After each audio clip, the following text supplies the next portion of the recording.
Dans cette salle, deuxième jour d'audience pour Karl de Montcharline. Jugé pour des faits de viol et d'atteinte à l'intégrité sexuelle sur mineurs, des faits qu'il conteste. La prévention qui est mise à charge de mon client, c'est un viol. Or ici, ce qui est reconnu, ce ne sont que des questions de bisous. Il y a une petite différence entre des bisous dans le cou et un viol. Les faits remontent en 2014 et 2015 au Wood, cette ancienne boîte de nuit aujourd'hui fermée que le prévenu dirigeait. 3 adolescentes de 17 ans au moment des faits affirment avoir été droguées puis emmenées à l'étage. L'une d'elles témoignait à notre micro en 2022.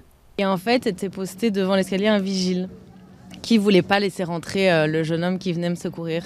Donc comme s'il y avait eu un espèce de petit mot d'ordre, quoi. Après, j'ai fait des analyses de sang parce que ça s'est fini à l'hôpital et il s'avère qu'ils nous avaient mis de la MDMA et de l'ecstasy dedans.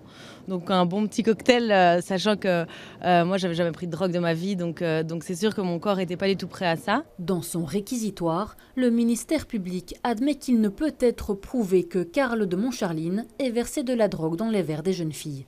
Mais selon lui, le prévenu était conscient de l'état second des victimes avant de les emmener à l'étage de la boîte de nuit. Dans les grandes lignes, il rejoint les plaidoiries des parties civiles et pointe les changements de version dans ses dépositions. Il requiert 2 ans de prison. Il semble que le prévenu cherche à préserver son image devant la justice, les policières et policiers. Son absence de remise en question ainsi que la gravité des faits doivent être pris en compte. De son côté, la défense évoque le non-respect très grave du délai raisonnable. Autrement dit, la citation en justice une dizaine d'années après les faits, sans éléments nouveaux selon elle. Elle poursuivra sa plaidoirie mardi prochain. Le jugement devrait être rendu pour la rentrée.